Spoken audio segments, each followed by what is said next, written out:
Good day everyone, welcome to my channel. So in this video I will teach you on how to create a program that will display two decimal places in JavaScript programming language. Before we start, I would like to say thank you so much to all my viewers, silent viewers and supporters in my channel. Thank you for watching my videos.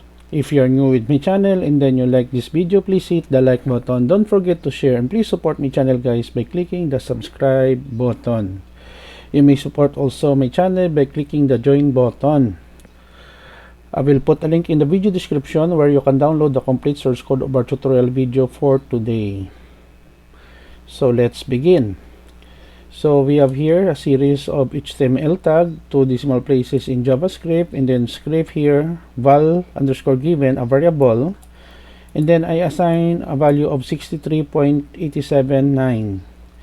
Result val underscore given that we call a method or a function in JavaScript to fix 2.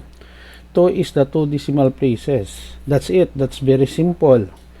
So document right, the value given value,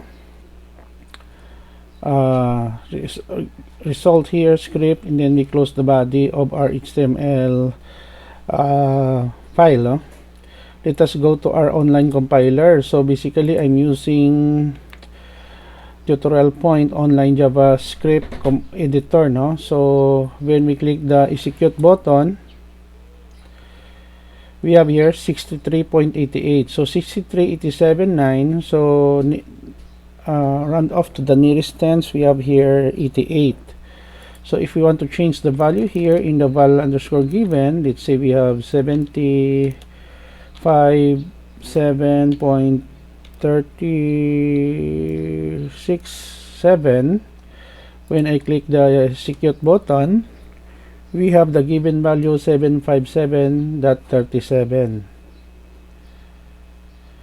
Okay guys, so this is the end of our tutorial video. As I said earlier, I will put a link in the video description where you can download the complete source code of our tutorial video for today for free in my two websites. Thank you so much for watching. I hope that you have learned something new in this tutorial video. Don't forget to like, share, and please support my channel guys if you are new by clicking the subscribe button. See you in the next video tutorial guys. This is your friend Jake saying bye bye for now.